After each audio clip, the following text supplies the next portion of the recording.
നമസ്കാരം. ഇതുവരെയുള്ള വാർത്തകൾ സമഗ്രമായി പ്രേക്ഷകരിലേക്ക് എത്തിക്കുന്ന പ്രൈം ടൈം ന്യൂസ് ആരംഭിക്കുന്നു. എല്ലാ പ്രേക്ഷകർക്കും സ്വാഗതം. ഞാൻ അനുജ. ആദ്യ വാർത്തയിലേക്ക്. പൊരുതി നേടി സഞ്ജു.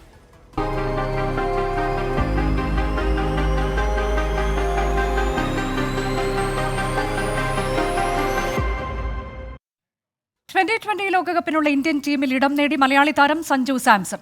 ഋഷഭ് പന്തിനൊപ്പം വിക്കറ്റ് കീപ്പർ ബാറ്റ്സ്മാൻ ആയാണ് സഞ്ജുവിനെ ഉൾപ്പെടുത്തിയത്. 3 ദിവസം നീണ്ട ചർച്ചകൾക്കൊടുവിലാണ് ലോകകപ്പിനുള്ള ടീമിനെ BCCI പ്രഖ്യാപിച്ചത്. രോഹിത് ശർമ്മ നായകനാവുന്ന ടീമിൽ സൂപ്പർ താരങ്ങളായ വിരാട് കോഹ്ലിയും സൂര്യകുമാർ യാദവും സ്ഥാനമുറപ്പിച്ചു. ഹാർദിക് പാണ്ഡ്യയാണ് ഉപനായകൻ. യശസ്വി ജയ്സ്വാൾ, സഞ്ജു സാംസൺ, ശിവൻ ദൂബെ എന്നിവരാണ് നിരയിലെ യുവ സാന്നിധ്യം. ഋഷഭ് പന്താണ് 1ാം വിക്കറ്റ് കീപ്പർ. പന്തും സഞ്ജുവും ടീമിലേക്ക് എത്തിയപ്പോൾ KL രാഹുലിന്റെ സ്ഥാനം തെറിച്ചു. പാണ്ഡ്യയ്ക്ക് പുറമെ ഓൾറൗണ്ടർമാരായി രവീന്ദ്ര ജഡേജയും അക്സർ പട്ടേലും പട്ടികയിലിടം നേടി. യുസ്വേന്ദ്ര ചാഹലും കുൽദീപ് യാദവുമാണ് എതിരാളികൾക്ക് സ്പിൻ കുരുക്ക് തീർക്കുക. സൂപ്പർ പേസർ ജസ്പ്രീത് ബുംറയ്ക്ക് പിന്തുണയുമായി മുഹമ്മദ് സിറാജ് ടീമിൽ തിരിച്ചെത്തി. ഇടംകയ്യൻ പേസർ അർഷദീപ് സിംഗാണ് പേസർമാരിലെ 3ാമൻ. അതേസമയം പ്രധാന വിക്കറ്റ് കീപ്പർ ആരാണെന്ന് സെലക്ടർമാർ വ്യക്തമാക്കിയിട്ടില്ല.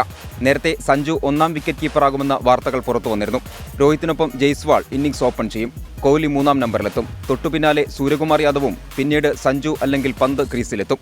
ശുഭ്മാൻ ഗിൽ, റിങ്കു സിംഗ്, ഖലീൽ അഹമ്മദ്, ആവേശ് ഖാൻ എന്നിവരാണ് റിസർവ് ബെഞ്ചിലുള്ളത്. ശ്രീശാന്തിന് ശേഷം വീണ്ടും ഒരിക്കൽ കൂടി ഒരു മലയാളി താരം ലോകകപ്പിനുള്ള ഇന്ത്യൻ ടീമിൽ. 15-അംഗ പട്ടികയിൽ നിന്ന് പ്ലേയിങ് 11ലേക്കുള്ള പ്രൊമോഷനായി നമുക്ക് കാത്തിരിക്കാം. മുംബൈയിൽ നിന്നും ശ്രീനാഥ് ചന്ദ്രൻ, 24. ലോകകപ്പ് ടീമിൽ സഞ്ജു സാംസൺ ഇടം നേടിയതിൽ വലിയ സന്തോഷമെന്ന് പിതാവ് സാംസൺ. ടീമിൽ ഇടം കിട്ടിയാൽ മാത്രം പോരാ, പ്ലേയിങ് 11ൽ സഞ്ജു കളിക്കുന്നത് കാണണം. 10 വർഷം മുൻപേ സഞ്ജു ഇന്ത്യൻ ടീമിൽ ഇടം നേടേണ്ടതായിരുന്നുവെന്നും സാംസൺ പറഞ്ഞു. വലിയ സന്തോഷമുണ്ട് കാര്യത്തിൽ. തീർച്ചയായിട്ടും ഇത് 10 വർഷം മുമ്പ് നമ്മുടെ കേരളത്തിന് വരേണ്ട ഒരു അഭിമാനമായിരുന്നു. 2013 അവൻ എന്തൊക്കെയോ ചെയ്തു. 13 മുതൽ IPL T20 എന്തൊക്കെയോ ചെയ്തുകൊണ്ടിരിക്കുന്നു. ഇപ്പോഴും എനിക്ക് ഇപ്പോഴും ഒരു സന്തോഷമോ സമാധാനമോ ഇല്ല. കാരണം അവൻ പ്ലേയിങ് 11 അവനെ കളിച്ച് കാണുമ്പോഴേ എനിക്ക് അവന്റെ ബാറ്റിംഗ് പൊസിഷനിൽ അവൻ കളിക്കുന്നത് കാണണം. നമ്മുടെ രാജ്യത്തിന് വേണ്ടി കുറച്ച് റൺ അവൻ അടിക്കണം. നമുക്ക് ആശ്വസിക്കാൻ എന്തെങ്കിലും വകയുള്ളൂ. ഈ അടുത്ത പ്രധാനപ്പെട്ട വാർത്ത. വെന്തുരുകി കേരളം.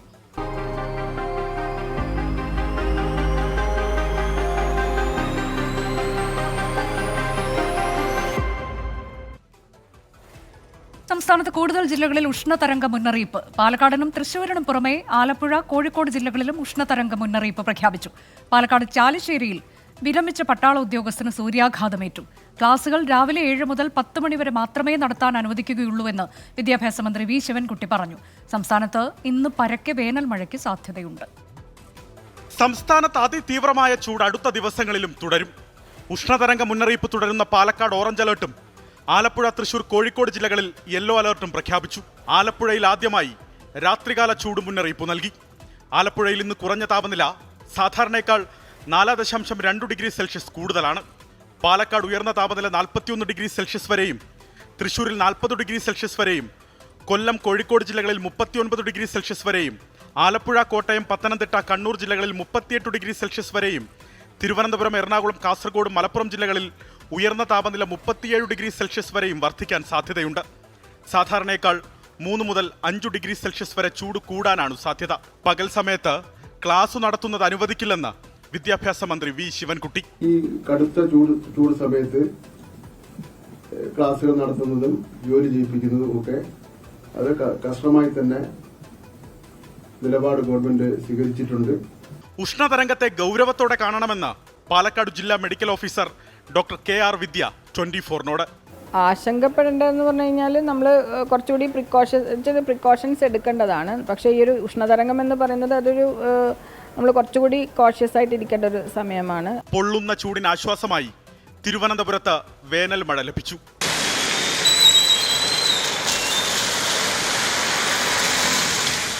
സംസ്ഥാനത്ത് ഇന്ന് വേനൽ മഴയ്ക്കു സാധ്യത. മലയോര മേഖലകളിൽ കൂടുതൽ വേനൽ മഴ ലഭിച്ചേക്കും. കള്ളക്കടൽ പ്രതിഭാസത്തിന്റെ ഭാഗമായി കേരള, തെക്കൻ തമിഴ്നാട് തീരങ്ങളിൽ ഉയർന്ന തിരമാലയ്ക്കും കടലേറ്റത്തിനും സാധ്യതയുള്ളതിനാൽ മത്സ്യത്തൊഴിലാളികളും തീരദേശവാസികളും ജാഗ്രത പാലിക്കണം. 24 തിരുവനന്തപുരം. സംസ്ഥാനത്ത് സൂര്യാഘാതമേറ്റ് വീണ്ടും മരണം. ആലപ്പുഴ ചെട്ടിക്കാട് ഇന്നലെ കുഴഞ്ഞു വീണ് മരിച്ച യുവാവിനാണ് സൂര്യാഘാതമേറ്റത്. കെട്ടിട നിർമ്മാണ തൊഴിലാളി സുഭാഷാണ് മരിച്ചത്.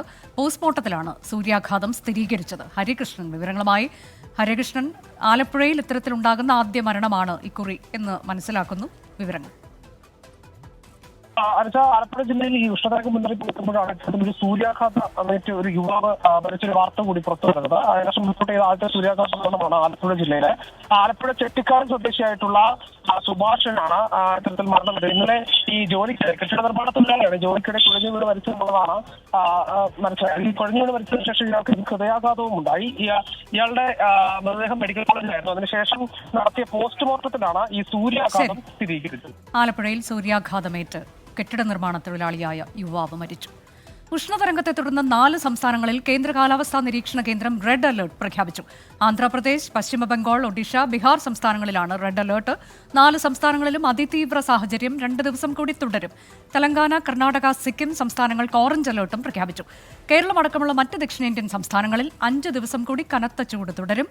അതേസമയം ജമ്മുകശ്മീരിൽ മിന്നൽ പ്രളയത്തെ തുടർന്നുണ്ടായ മണ്ണിടിച്ചിലിൽ 5 പേർ മരിച്ചു. കുപ്വാര ജില്ലയിലാണ് മിന്നൽ പ്രളയമുണ്ടായത്. പ്രദേശത്ത് രക്ഷാപ്രവർത്തനം പുരോഗമിക്കുന്നു. സംസ്ഥാനത്ത് വൈദ്യുതി ഉപയോഗം സർവ്വകാല റെക്കോർഡിലെത്തിയതോടെ മുന്നറിയിപ്പില്ലാതെ വൈദ്യുതി മുടങ്ങുന്നത് പതിവാകുന്നു. കൊച്ചിയിലും മലപ്പുറത്തും അർദ്ധരാത്രി നാട്ടുകാർ KCB ഓഫീസ് ഉപരോധിച്ചു. വോൾട്ടേജ് ക്ഷാമവും രൂക്ഷമാണ്. സംസ്ഥാനത്ത് പലയിടങ്ങളിലും KCBയുടെ ഓഫീസുകളിൽ അർദ്ധരാത്രി നാട്ടുകാരുടെ പ്രതിഷേധമാണ്. മുന്നറിയിപ്പില്ലാതെ മണിക്കൂറുകളോളം വൈദ്യുതി മുടങ്ങുന്നതാണ് കാരണം. ഇന്നലെ കൊച്ചിയിലും മലപ്പുറത്തും പ്രതിഷേധമുണ്ടായി.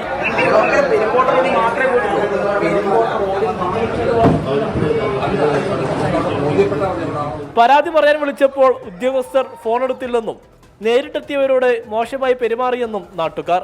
ഞങ്ങൾ 4-5ഓളം ദിവസമായിട്ട് ഇവിടെ വന്ന് ശക്തമായിട്ട് KCBയിൽ പാലാരോട്ട് ഓഫീസിൽ പ്രതികരിക്കുന്നുണ്ട്. റിസപ്ഷനിൽ ഇരിക്കുന്ന ആൾക്ക് യാതൊരുവിധ റെസ്പോൺസിബിലിറ്റി ഇല്ല. അദ്ദേഹം ഫോൺ എടുത്ത് മാറ്റി വയ്ക്കുക. ഞങ്ങൾ ചോദിക്കുമ്പോൾ എയുടെ മറ്റുള്ളവരുടെ ഒഫീഷ്യൽസിന്റെ നമ്പർ, കള്ളത്തരായിട്ട് നമ്പർ തരിക. മലപ്പുറം തലപ്പാറയിൽ KCB ഓഫീസിലേക്ക് നാട്ടുകാർ ചൂട്ടുകത്തിച്ചാണ് എത്തിയത്.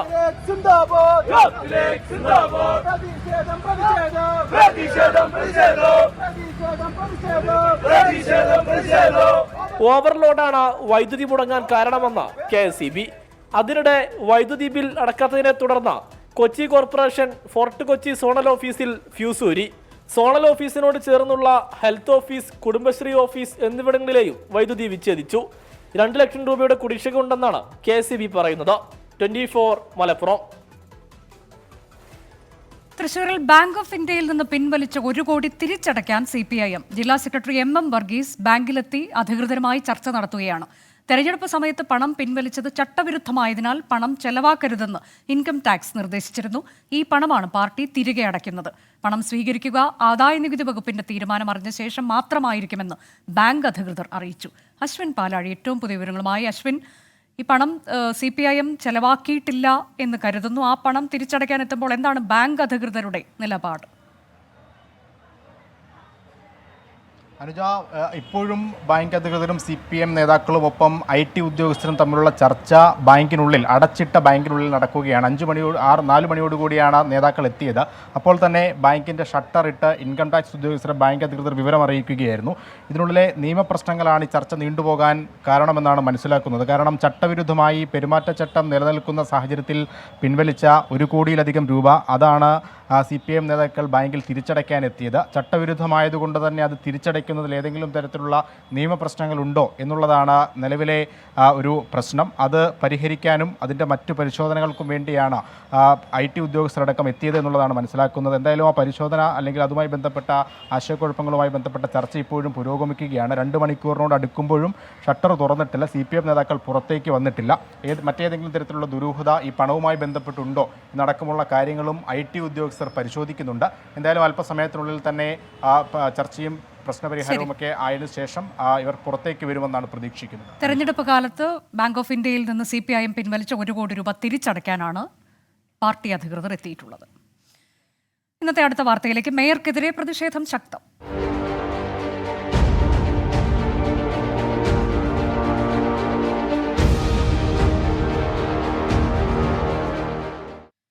തിരുവനന്തപുരം തിരുവനന്തപുരം മേയർ ആര്യ രാജേന്ദ്രനും ഭർത്താവ് സച്ചിൻ ദേവ് MLAയും ജോലി തടസ്സപ്പെടുത്തിയെന്ന KSRTC ഡ്രൈവറുടെ പരാതിയിൽ പോലീസ് കേസെടുക്കില്ല. ഡ്രൈവർ യദു മോശമായി പെരുമാറിയെന്നാണ് പോലീസ് കണ്ടെത്തൽ. കമ്മീഷണർക്കും DGPക്കും യദു പരാതി നൽകി. നിയമപരമായി നേരിടുമെന്ന് ആര്യ രാജേന്ദ്രനും വ്യക്തമാക്കി. വിഷയത്തെ ചൊല്ലി തിരുവനന്തപുരം കോർപ്പറേഷൻ കൌൺസിൽ യോഗത്തിൽ വാക്കേറ്റമുണ്ടായി. KSRTC ഡ്രൈവർ യദു സ്ത്രീത്വത്തെ അപമാനിക്കും വിധം പെരുമാറിയെന്ന മേയർ ആര്യ രാജേന്ദ്രന്റെ വാദം ശരിവയ്ക്കുകയാണ് പോലീസ്. ഡ്രൈവർ മോശമായി പെരുമാറിയതുകൊണ്ടാണ് ബസ് തടഞ്ഞതെന്നും അതിനാൽ ട്രിപ്പ് മുടങ്ങിയെന്ന പരാതിയിൽ കേസെടുക്കേണ്ടതില്ലെന്നുമാണ് പോലീസിന്റെ നിലപാട്. കോടതിയെ സമീപിക്കുമെന്ന വാർത്ത ഡ്രൈവർ യദു നിഷേധിച്ചു. ഇല്ല, ഇപ്പൊ ഇതിൽ ഒരു തീരുമാനം ഉണ്ടായില്ലെങ്കിൽ മാത്രമേ കോടതി സമീപിക്കൂ. ബസ് തടഞ്ഞതിൽ മേയർ MLA ദമ്പതികൾക്കെതിരെ KSRTCയും നിയമ നടപടി സ്വീകരിക്കില്ല. CCTV ദൃശ്യങ്ങൾ ഉൾപ്പെടെ പരിശോധിച്ച് പിഴവില്ലാത്ത റിപ്പോർട്ട് നൽകണമെന്ന് KSRTC വിജിലൻസ് ഓഫീസർക്ക് ഗതാഗത മന്ത്രി നിർദ്ദേശം നൽകി. വിഷയത്തെ ചൊല്ലി തിരുവനന്തപുരം കോർപ്പറേഷനിൽ BJP CPM കൗൺസിലർമാർ ഏറ്റുമുട്ടി.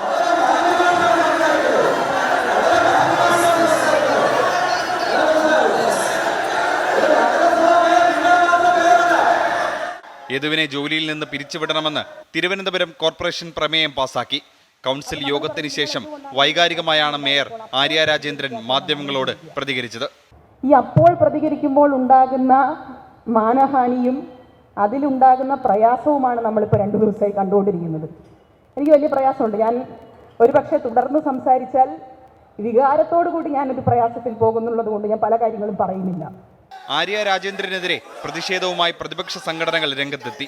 തിരുവനന്തപുരത്ത് യൂത്ത് കോൺഗ്രസ് പ്രവർത്തകർ KSRTC ബസ് തടഞ്ഞ് മേയർക്കെതിരെ പോസ്റ്റർ പതിച്ചു. KSRTC ചീഫ് ഓഫീസിലേക്ക് TDF മാർച്ച് നടത്തി. മേയർക്കെതിരെ കേസെടുക്കണമെന്ന് KST എംപ്ലോയീസ് സംഘ് ആവശ്യപ്പെട്ടു. 24 തിരുവനന്തപുരം. മദ്യനയ അഴിമതി കേസിൽ ED അറസ്റ്റ് ചെയ്ത് ചോദ്യം ചെയ്ത് ഡൽഹി മുഖ്യമന്ത്രി അരവിന്ദ് കെജ്രിവാൾ സുപ്രീംകോടതിയിൽ നൽകിയ ഹർജിയിൽ ഇന്നും വാദം പൂർത്തിയായില്ല. തെരഞ്ഞെടുപ്പ് അടുത്തപ്പോൾ ED ധൃതിയിൽ അറസ്റ്റ് ചെയ്യുകയായിരുന്നുവെന്ന് അരവിന്ദ് കെജ്രിവാളിന് വേണ്ടി ഹാജരായ അഭിഭാഷകൻ അഭിഷേക് സിംഗ്വി വാദിച്ചു. ഇതുൾപ്പെടെ കെജ്രിവാൾ ഉന്നയിച്ച ആരോപണങ്ങളിൽ കോടതി EDയോട് വിശദീകരണം തേടി വെള്ളിയാഴ്ച ED മറുപടി നൽകണം. മദ്യനയ അഴിമതി കേസിൽ ഡൽഹി മുൻ ഉപമുഖ്യമന്ത്രി മനീഷ് സിസോദിയയ്ക്ക് തിരിച്ചടി. അന്വേഷണവുമായി ബന്ധപ്പെട്ട് CBIയും EDയും രജിസ്റ്റർ ചെയ്ത കേസുകളിൽ മനീഷ് സിസോദിയ സമർപ്പിച്ച രണ്ടാമത്തെ ജാമ്യാപേക്ഷയും റൌസ് അവന്യൂ കോടതി തള്ളി. 2 കേസുകളിലും സിസോദിയ ഇപ്പോൾ ജുഡീഷ്യൽ കസ്റ്റഡിയിലാണ്. ED, CBI കേസുകളിൽ വിചാരണ കോടതിയും ഡൽഹി ഹൈക്കോടതിയും സുപ്രീം കോടതിയും സിസോദിയയ്ക്ക് നേരത്തെ ജാമ്യം നിഷേധിച്ചിരുന്നു. കൂടിക്കാഴ്ചയിൽ വിവാദം കത്തുന്നു.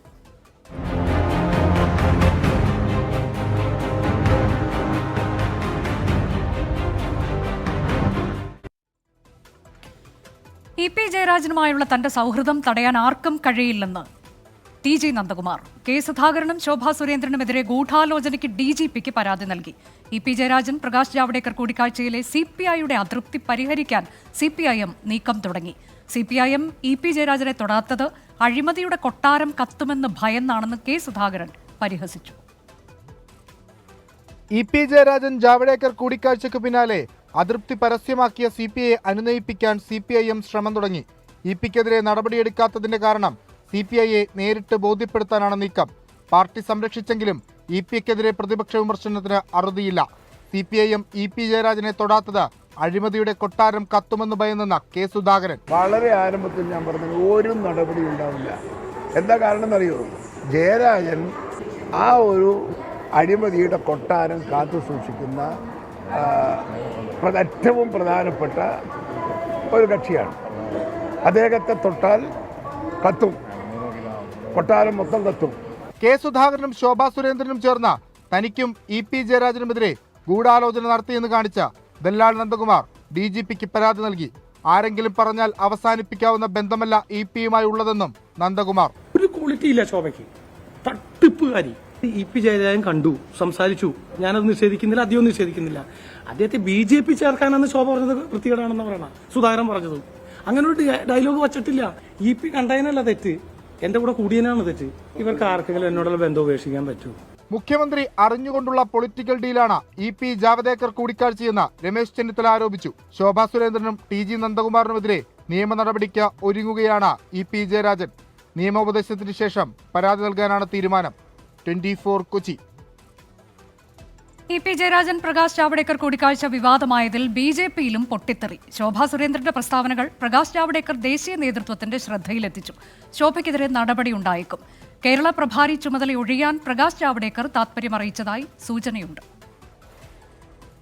ഇ.പി. ജയരാജൻ പ്രകാശ് ജാവ്ദേക്കർ കൂടിക്കാഴ്ചയെക്കുറിച്ച് ശോഭാ സുരേന്ദ്രൻ നടത്തിയ വെളിപ്പെടുത്തൽ ബി.ജെ.പിക്ക് ദേശീയ തലത്തിൽ തന്നെ അവമതിപ്പുണ്ടാക്കിയെന്നാണ് പാർട്ടിയിൽ തന്നെ ഒരു വിഭാഗത്തിന്റെ വിമർശനം. രഹസ്യ ചർച്ചകളെപ്പറ്റി പുറത്തു പറഞ്ഞത് ഇനിയുള്ള ചർച്ചകളെ ബാധിക്കുകയും ചെയ്യും. വിവാദം നേതാക്കളുടെ വിശ്വാസ്യതയെ ബാധിച്ചെന്നും പാർട്ടിയിൽ ആക്ഷേപമുയർന്നു. വാവിട്ട വാക്കിൽ ശോഭയ്ക്കെതിരെ നടപടിക്ക് സാധ്യതയെന്നാണ് പുറത്തുവരുന്ന വിവരം. ചർച്ച സ്ഥിരീകരിച്ച കെ സുരേന്ദ്രന്റെ നടപടിയിലും കേരള പ്രഭാരി പ്രകാശ് ജാവ്ദേക്കർക്ക് അതൃപ്തിയുണ്ട്. മെയ് ആദ്യവാരം തിരുവനന്തപുരത്ത് ജാവ്ദേക്കർ പങ്കെടുക്കുന്ന സംസ്ഥാന ഭാരവാഹി യോഗം വിഷയം ചർച്ച ചെയ്യും. കേരളത്തിന്റെ പ്രഭാരി ചുമതല ഒഴിയാൻ പ്രകാശ് ജാവ്ദേക്കർ താൽപര്യമറിയിച്ചെന്നാണ് റിപ്പോർട്ടുകൾ. തെരഞ്ഞെടുപ്പിന് ശേഷമുള്ള പുനഃസംഘടനയിൽ ജാവ്ദേക്കർ ഉണ്ടായേക്കില്ല. അതേസമയം ആരുമായും സംവദിക്കാനുള്ള അവകാശം പാർട്ടിയിലെ നേതാക്കൾക്കുണ്ടെന്നാണ് പി.കെ. കൃഷ്ണദാസ് പ്രതികരിച്ചത്. ആരെയും സന്ദർശിക്കാനും ആരുമായിട്ട് സംവദിക്കാനും ഉള്ള പൂർണ്ണ സ്വാതന്ത്ര്യമുണ്ട്. പാർട്ടിക്കകത്ത് പാർട്ടി തീരുമാനിക്കേണ്ട കാര്യങ്ങളാണെങ്കിൽ അത് പാർട്ടിക്കകത്തെത്തും. ആ സമയത്ത് എല്ലാവരും അറിയും. വിവാദങ്ങൾക്കിടെ ശോഭാ സുരേന്ദ്രനും പ്രകാശ് ജാവ്ദേക്കറിനും പരോക്ഷ വിമർശനവുമായി ബി.ജെ.പി. സംസ്ഥാന ഉപാധ്യക്ഷൻ പി. രഘുനാഥ് രംഗത്തെത്തി. കളങ്കിത കൂട്ടുകെട്ട് പൊതുപ്രവർത്തകർക്ക് ഭൂഷണമല്ലെന്നും ബി.ജെ.പിയിൽ ആളെ ചേർക്കുന്നത് ദല്ലാളുമാരുമല്ലെന്നുമാണ് ഫേസ്ബുക്ക് കുറിപ്പ്. 24 കൊച്ചി. പ്രൈം ടൈം ന്യൂസിൽ ഇനി ലോക്സഭാ തെരഞ്ഞെടുപ്പ് വാർത്തകൾ. ICL FinCorp 24 ഇലക്ഷൻ സമർപ്പിക്കുന്നത് ICL FinCorp, the intelligent choice. Powered by Asset, responsibly yours. Laza Premium Gold, the universe's finest ice cream. In association with Durashine Roof and Wall Sheets, ഒരു Tata blue scope steel ഉൽപ്പന്നം. ACCA CMA CA പഠിച്ച് ജയിക്കാനുള്ള ശരിയായ മാർഗം. എലാൻസ് 0% പണിക്കൂലി, 100% സന്തോഷം. Al Muktadir jewellery group India UAE. MGM Group of Institutions.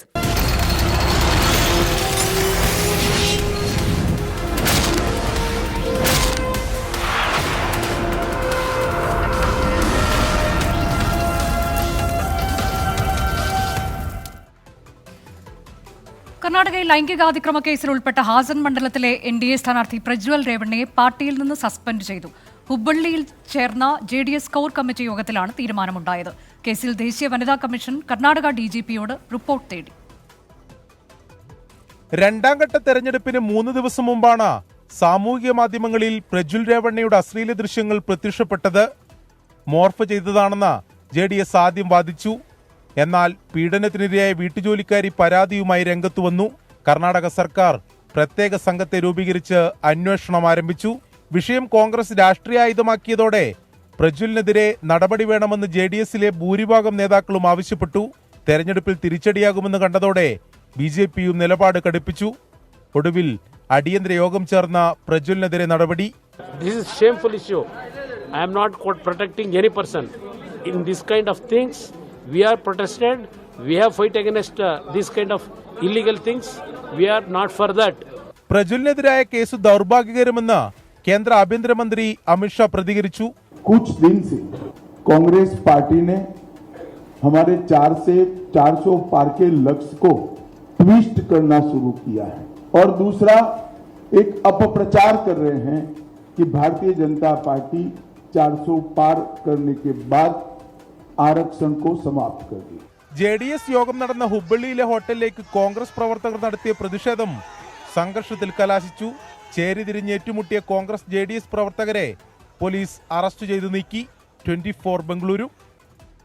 ഈ വർഷത്തെ SSLC പരീക്ഷാഫലം മെയ് 8 വൈകിട്ട് 3 മണിക്ക് പ്രഖ്യാപിക്കും.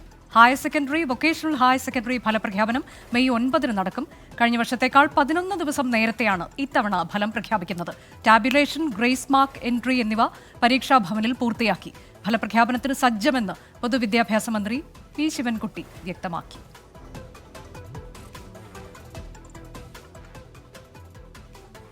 പ്രൈം ടൈം ന്യൂസ് അവസാനിച്ചു. ഇനി ഇന്ന് സംഭവിച്ചതുമായി ക്രിസ്റ്റീന. നമസ്കാരം.